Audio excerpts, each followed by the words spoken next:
My wife, Lynn, and I have been together for 6 years and married for 11 months. Our entire history together has been very normal, and never once have I noticed any weird behaviors or red flags. I can't stress enough how out of character this whole thing is for her. Lynn is very kind, intelligent, and thoughtful. She's always been the no-nonsense type of person. Being childish or trying to scare me is not something she'd normally do. She doesn't even like watching horror movies. When we first started dating, she agreed to watch The Shining with me because she knew how much I loved horror. She was so scared that she didn't even make it through half of the movie before we had to turn it off. She isn't into anything creepy and has never been into pranks. It's just not her cup of tea. And that's fine. But that's what was so strange about this. It's just so unlike her. I should also add that she never had any mental health issues, and as far as I'm aware, it doesn't run in her family. I know some people are able to hide their mental health problems, but in the 6 years we've been together, I think I'd have seen some sort of sign. 2 months ago, I was in the kitchen making myself some coffee before work. I was running a bit late that morning and knew I wouldn't be able to make it to Dunkin' Donuts for my usual morning fix. I took a sip of my coffee as I hurried down the hall towards the front door, when I happened to notice Lynn peeking at me from around the corner ahead of me. I could only see her eyes, and a strand of her long dark hair hanging against the wall. The rest of her body was concealed behind the corner. I nearly spilled my coffee when I saw her. I did burn the shit out of my lips. "Geez, Lynn," I said, wiping a few drops of coffee from my pants. "You scared the shit out of me." She immediately popped out of view like a little kid that had been caught. I heard her scurry off towards the living room, and by the time I got to the front door, she was out of sight. It was really weird, and just totally out of character for her, like I said, but I also found it kind of funny that she was being more playful and a little less serious. I shouted that I loved her and called her a weirdo. As I shut the door behind me, I heard her laughing. Her behavior was a bit odd, but it certainly wasn't something to call a priest over. I forgot about it by lunch, and by the time I got home, she was her normal self. I didn't bring it up, and neither did she, and life went on. The next incident happened 3 days later. It was around 2 a.m., and I had woken up to get a drink. I was standing at the kitchen island, jug of oage in hand, when I felt a strong feeling that I was being watched.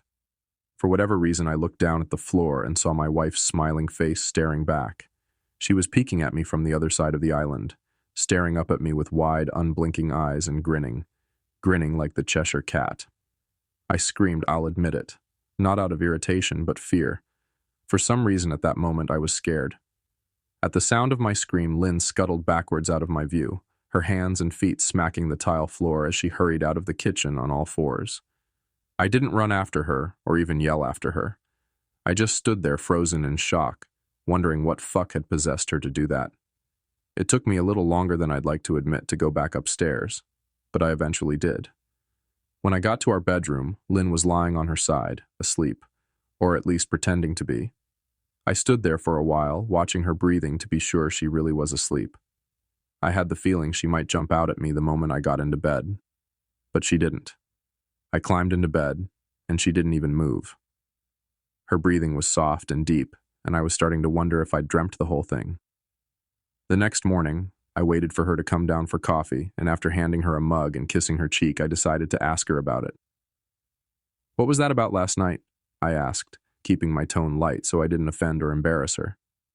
She frowned over her cup of coffee, shaking her head like she had no clue what I was referring to. "You were peeking at me again, from over there," I said, pointing to the spot on the floor by the kitchen island. She followed my gaze, and when she looked back at me, she burst out laughing. She laughed so hard that I couldn't help but join her. "You creep me the fuck out sometimes, you know that?" I said. She giggled and set her cup on the counter and wrapped her arms around my neck.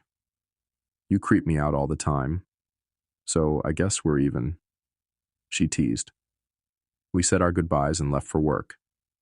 As I drove, I kept thinking about how creepy it had been seeing her grinning at me from behind the island like that. The sounds her hands made on the floor as she crawled away. I told myself she was just trying to be silly, just trying to join me in my love of all things horror. It's not like I was afraid of her, but it still didn't sit right with me.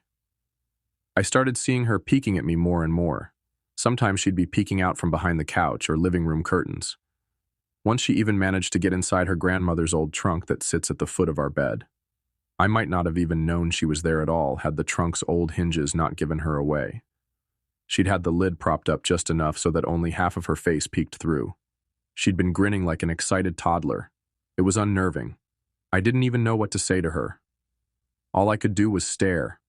When I finally found my voice, I asked her why on earth was she doing this. She didn't answer, but she had slowly closed the lid, shutting herself inside the trunk. I just walked away, feeling disturbed. I didn't understand why she was doing it, but it clearly made her happy. I just hoped she would tire of the game quickly.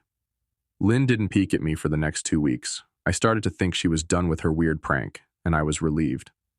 We were watching a show on Netflix one night, and I jokingly said that I hadn't seen her peeking at me lately, and that she must have given up on her spy game.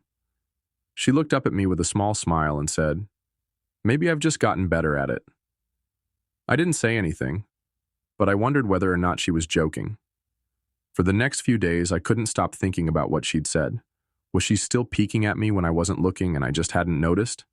And if so, what the hell was she getting out of this? I started to feel paranoid, constantly checking whether she was watching from around the corner or behind a door. I was jumpy whenever I was home and she wasn't in full view of me. I felt stupid and a little crazy. But after a few weeks without another incident, I began to relax. I stopped checking behind furniture and walls and told myself it was just a bad memory. Then a few days ago, things got so much worse. Lynn left to go to a friend's and I lounged on the couch and played a couple games on my laptop. Around 9 p.m., I hopped in the shower, and as I was washing the soap from my hair, I felt that awful feeling that I was being watched. I slowly opened my eyes and almost had a fucking heart attack. Lynn was peeking from behind the shower curtain, her entire head stretched into the shower, leaving just her body outside. Her long dark hair hung against the curtain, the ends dripping with water. Her mouth hung open in a terrible grin, eyes wide and red, as if she hadn't blinked in a while. I screamed and jumped back against the wall. She didn't move, nor did her smile waver. Her makeup ran down her cheeks in 2 black streaks. She looked giddy and completely deranged. I was fucking terrified. We stood like that for a few moments, neither of us saying a word. Finally, after what felt like forever, she slowly pulled her head back out of the shower, and I watched her blurry figure through the curtain as she moved backwards towards the bathroom door. A second later, the bathroom door slammed shut, hard enough to rattle the mirror. I screamed again and jumped out of the shower to lock the door. I stayed inside the bathroom for over an hour. Maybe I overreacted to some of you. But joke or not, I wasn't going to put up with the crazy shit anymore. That's what I kept telling myself as I paced in my bathroom, stopping to listen at the door every few minutes. Suddenly, I heard a muffled sound, and I pressed my ear against the bathroom door, straining to listen. I couldn't hear anything, but I envisioned Lynn standing on the other side of the door, giggling at her joke. I felt a surge of anger. I was beyond pissed at being made to feel scared in my own house, and made to hide in the bathroom for an hour. All for what? Some joke? If it was a joke, it was an awful one. "What the fuck, Lynn?" I snapped. "This shit is getting really fucking annoying." I waited for her to apologize, or to call me a jerk, but instead I heard a faint moan. So quiet, I wondered if I heard it at all, and then complete silence. "Lynn?" I called out, not able to even hide the shakiness in my voice. I got no response, just my own heavy breathing. "I swear to God, just fucking stop it," I yelled, pounding my fist on the door. I waited for her to cuss me out, something I would expect from me talking to her like that. I never screamed at her before, but there was nothing, just the occasional drip from the shower head. I won't deny that I was scared, too afraid to open the damn door and face my own wife. I waited another 30 minutes or so, which feels like a fucking lifetime when you're scared. Finally, I decided I wasn't going to spend the night hiding in my bathroom, so I got down on my knees and peered under the door. I almost expected to see her face peeking back at me, but thankfully I didn't. I could see straight down the hallway to the top of the stairs, but no Lynn. I didn't know if I should be happy about that or not. I looked for a few minutes, waiting to see her head pop up over the top step, but it never came. I stood up, my hand hovering over the door, and mentally prepared myself to open it. I slowly turned the lock with shaky fingers, and was about to yank it open when I heard a sound that still makes me feel nauseous when I think about it. A moan, louder than before, but this time I was able to tell just where it was coming from. I turned my head to the closet door as if in slow motion, and locked eyes with my wife, who was peeking out at me from the slight gap. Her eyes were still wide as ever, and her mouth was hanging open in the most grotesque gaping smile I'd ever seen. I didn't even scream. I was too scared for even that. Her hands were clasped to her chest, body trembling with sheer delight, as if she could barely contain her excitement. A short, raspy moan bubbled up from her throat, deep and raw, sending a shiver through my entire body.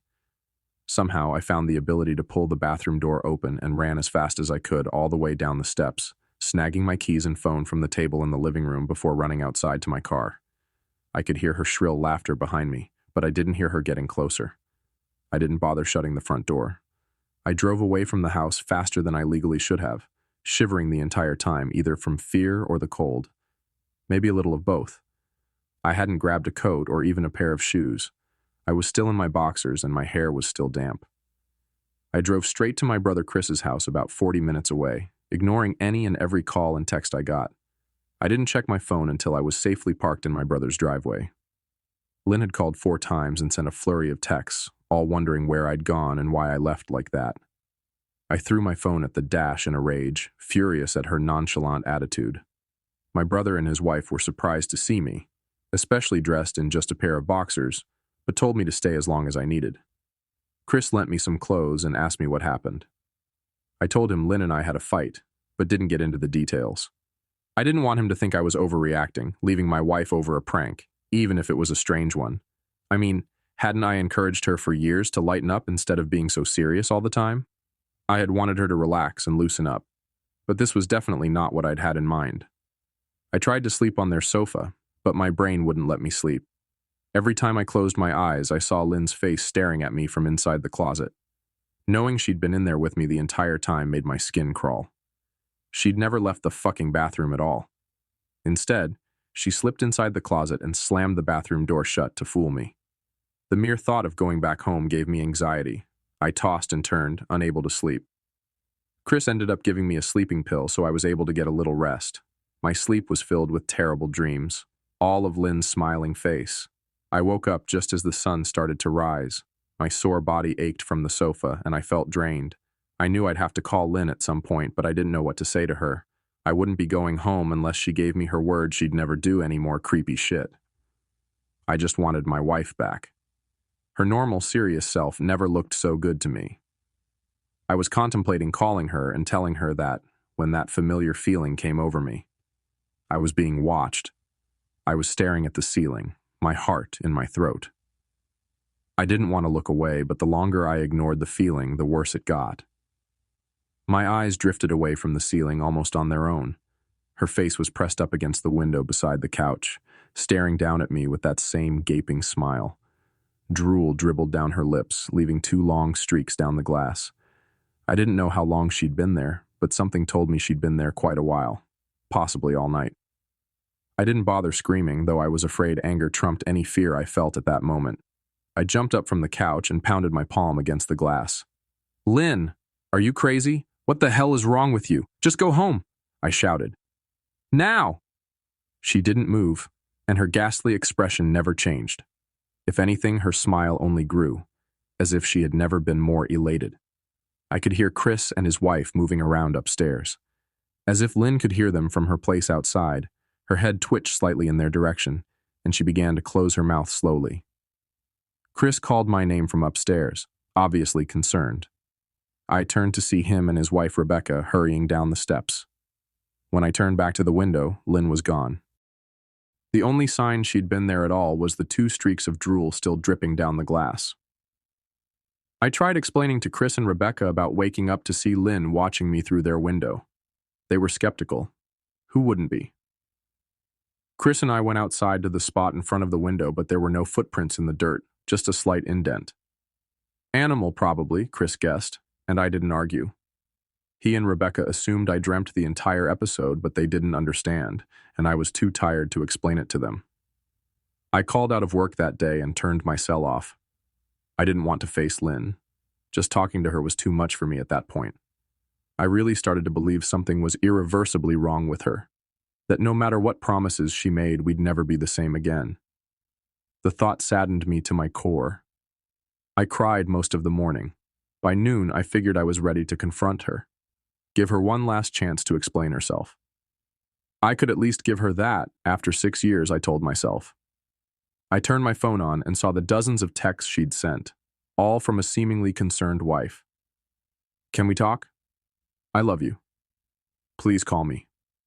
I'm really worried. Can you answer? Just come home, and more of the same.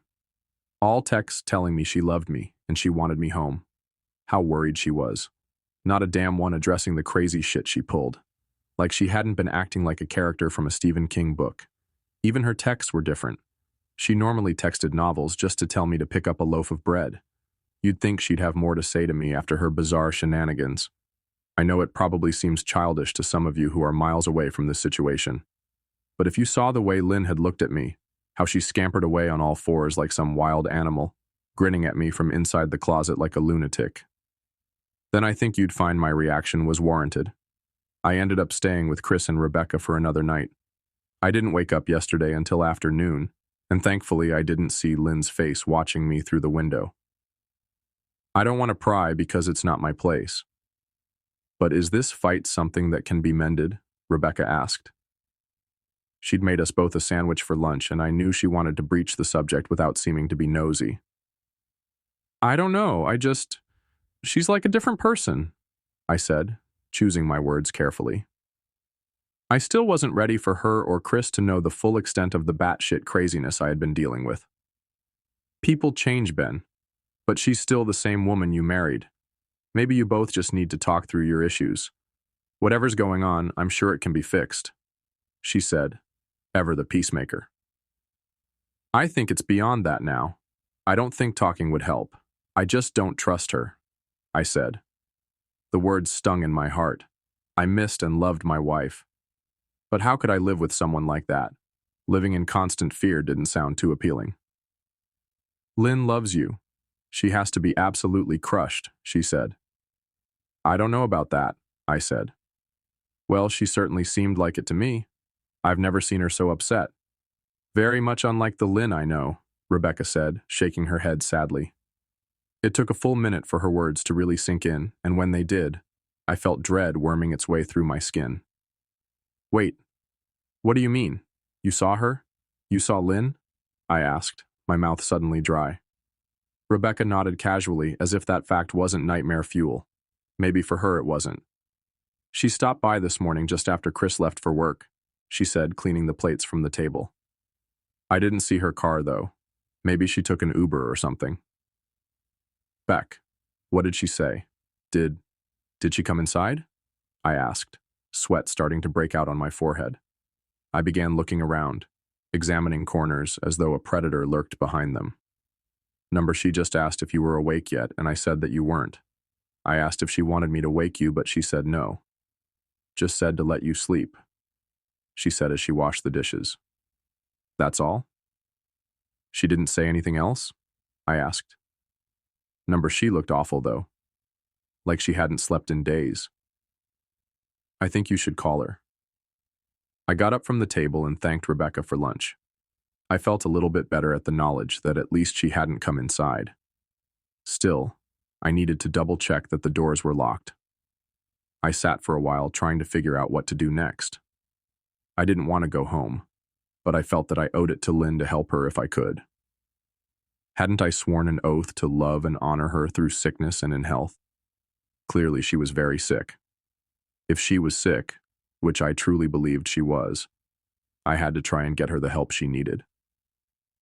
But I didn't even know where to start. I didn't want to call the police, and besides, what the hell was I going to tell them? That my wife was peeking at me? That she was being creepy?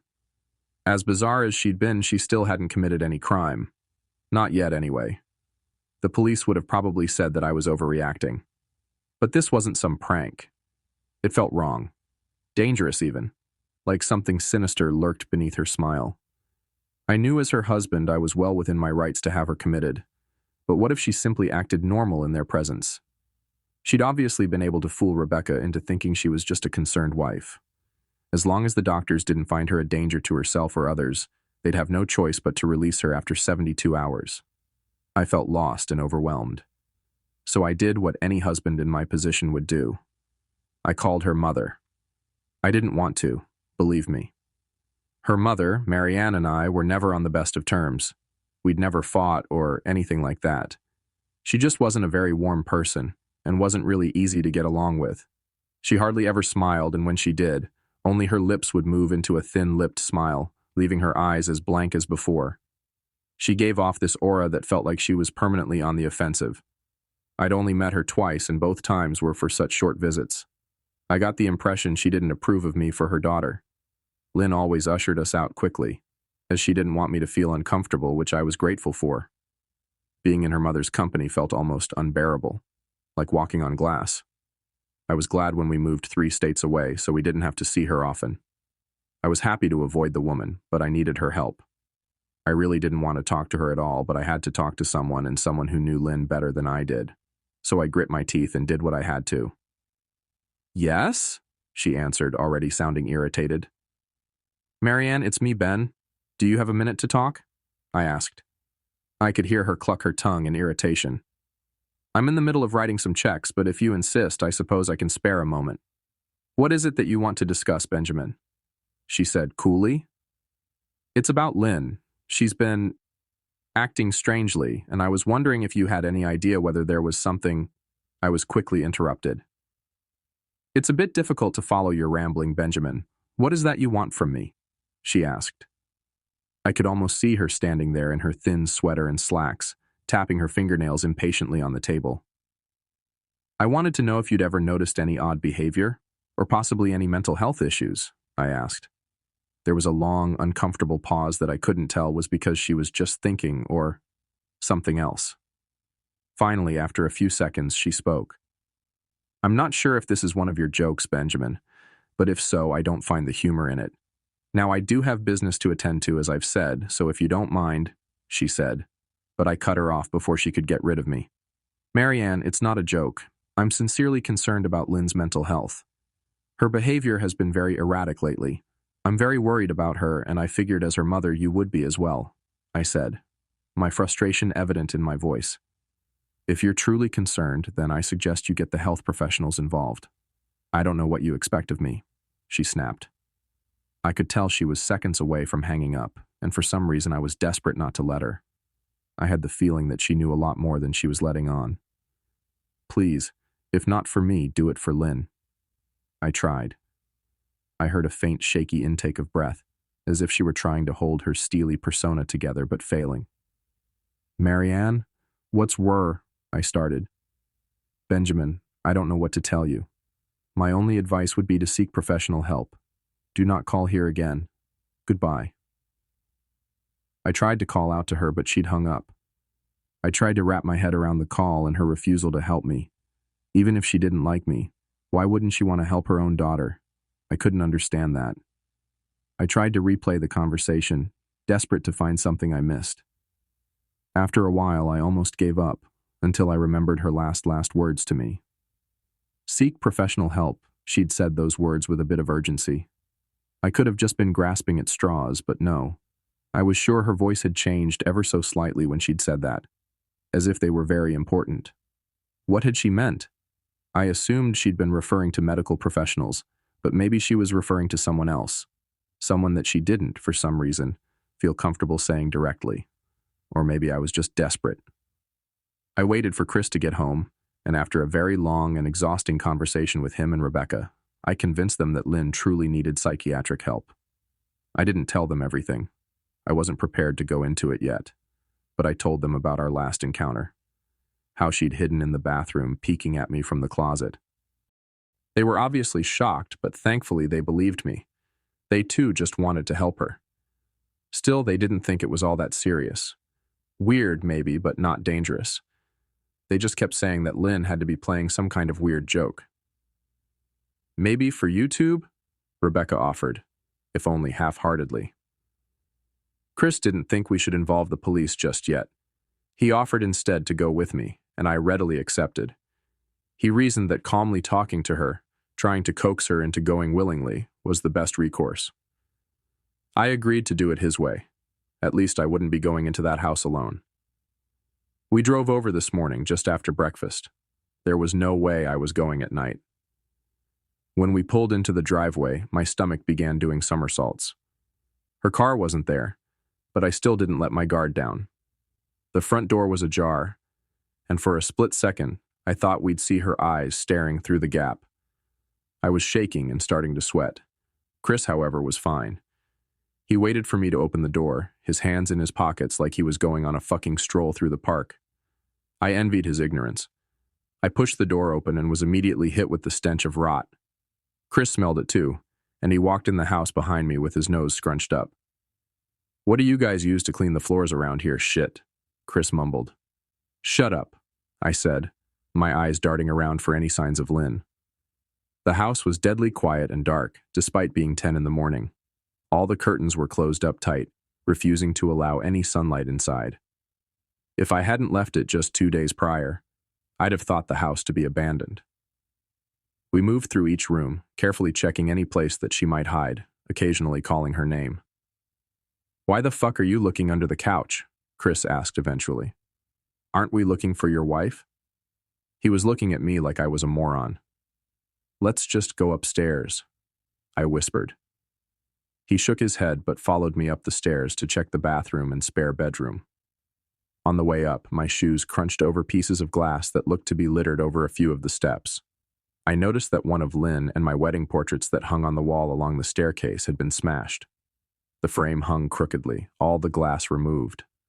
I stared at the picture, a lump forming in my throat.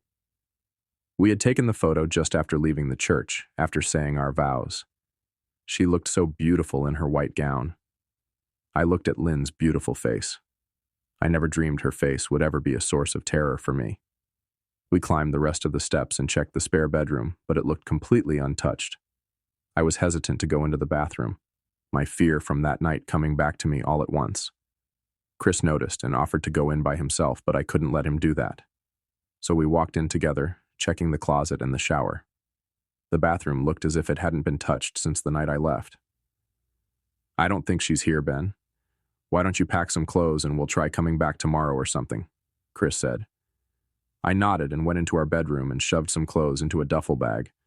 When I checked inside our closet, I came across the source of the smell and gagged. Chris took one look and lost all color in his face.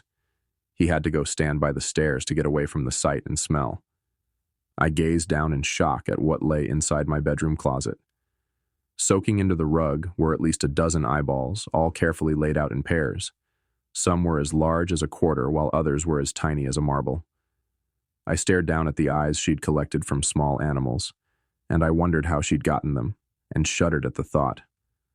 Man, I thought I had it bad with Becca's shoe addiction, but fuck me. Your wife's in here collecting eyeballs, Chris said, gagging. "Ben, I think we should go," he called from the hall. "I'm getting nauseous." "All right." I grabbed my duffel and shut the closet door on my new nightmare. I stepped out into the hall and took a deep breath of air. I could taste the rot on my tongue and I couldn't help but gag. "Who the fuck lines up eyeballs in their closet like that?" Chris mumbled. "I tried to tell you she needed help," I said. "She doesn't need help, Ben. She needs a fucking exorcist," he said. "You coming or what? I can't stand the smell any—" His words died in his throat and his eyes grew wide with fear. I didn't ask him why. I could feel it. Someone was watching me and I didn't think it was the eyes in the closet. I turned around, my eyes slowly scanning the bedroom. "Christ," I whispered, as I finally saw what we'd missed. Under the bed, curled on her side, watching us with the excitement of a kid on Christmas morning, was my wife. She held her hands together just under her chin, and they were shaking eagerly. Now that she knew she'd been found, I could hear the quiet noises she was making. A sort of hiccuping sound in her throat, as if the excitement was just too much for her. It was unnerving, to say the least. Wide eyes, and that same huge smile. Everything in me told me to run, but I forced it away. This was my wife.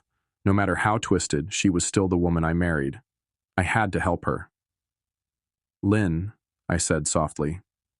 She didn't respond, but her head bobbed back and forth in two quick little movements as if she were nodding. Baby, I just want to help, okay? Can you let me do that? I asked. I had taken a single step forward, approaching her like some kind of dangerous animal. I love you, Lynn, I said softly, taking another step closer. She let a tiny moan escape her wide-open mouth, and I had to resist the urge to run. Her shoulders were starting to quiver, and her eyes grew as large as saucers. I crouched down so I could see her better, and immediately saw the blood. Her hands were covered in it. They trembled more the closer I got, as if she was barely able to contain herself. Lynn, are you hurt? You're bleeding, I said. She bobbed her head again, her bloody fingers moving up and down as if playing an invisible piano. They occasionally grazed her chin, leaving smears of blood on her skin. I wanted to recoil in disgust. The smell that was coming off of her was revolting. I could feel the vomit trying to climb up my throat. Her lips were dry and stretched thin, blood seeping between the cracks. I knew she wouldn't come out on her own, but I didn't want to leave her in the state she was in. I scooted closer and reached out to her. The excited hiccuping sounds got louder and her hands shook, fingers flexing. It was then that I could see the blood oozing from in between her fingers. Oh my God, Lynn, you're bleeding, I said. Instinctively, I reached out to take her hand, but before I could even touch her, her hand sprang out towards me. A sharp pain shot through my arm and I fell back on my ass. My arm burned, and I could see the blood dripping down onto the carpet. I looked back at her in shock and saw her grinning madly, her fingers clutching a large shard of glass. You all right in there? Chris asked from behind me. I turned my head slightly and nodded to him, cradling my arm to my chest. When I turned back to face Lynn, I saw that her focus had shifted. She wasn't looking at me anymore, and she wasn't smiling anymore either. She was staring past me, her eyes glaring at Chris the way a hungry lion might stare at an antelope. Her mouth was still hanging open, but it was twisted into a snarl. I got to my feet and began walking backwards down the hall, afraid to take my eyes off her. Are you bleeding? Chris asked. The moment the words left his mouth, Lynn started fast scooting out from under the bed, the glass shard still in her fist. Chris, run, go, I yelled. He must have been too afraid to move because a second later I felt my back bump into him. He was still standing at the top of the stairs, staring at the horror that was my wife.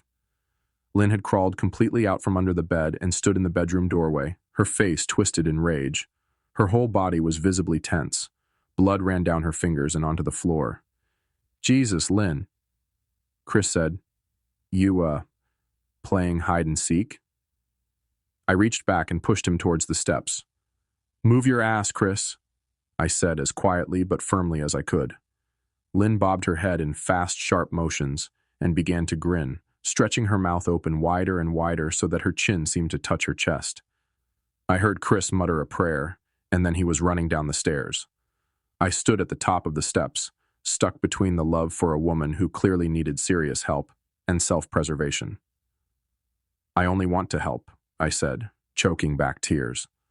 Her eyes focused on me once again as she slowly lifted the glass, holding it out in front of her, and then she started sprinting towards me, grinning with utter excitement. Thankfully, my body took over and I flew down the stairs, skipping 2 or 3 at a time. I made it to the front door before I felt her leap onto my back, wrapping her arms around my neck, her open mouth next to my ear so that I could hear those terrible hiccuping sounds up close. I shook her off me, knocking her to the floor. I felt a searing pain in my back as she went, but I tore open the front door and bolted to my car. Chris was standing in the front yard, talking on the phone with the police. I didn't say a word, I just ran to my car and jumped in. Chris took the hint and followed me, still on the line with 911. I watched the rear-view mirror, sure I'd see her there, running after us. But I never did. I went straight to the ER and got 11 stitches in my arm and 3 on my back. The police asked a lot of questions and went back to the house to do a search, but of course, Lynn wasn't there. They advised me to stay with a friend or relative for a while and to file a restraining order as soon as I could, but none of those things would matter. Somehow I just knew. I dropped Chris off at home and went to a motel an hour away. I wanted to put as much distance between me and Lynn as I could. This is where I've been for the last 4 hours. I thought maybe the police would find her. Maybe they'd get her the help she desperately needs. But now I don't think so. Because 40 minutes ago I got a text from an unknown number. Just 3 words. I found you. And a picture attached. The picture was dark and grainy, but I instantly knew what it was. There was no mistaking my wife's eye. I started typing this out immediately after. I don't know what to do. I'm alone and scared, and I can't help but feel that I'm being watched.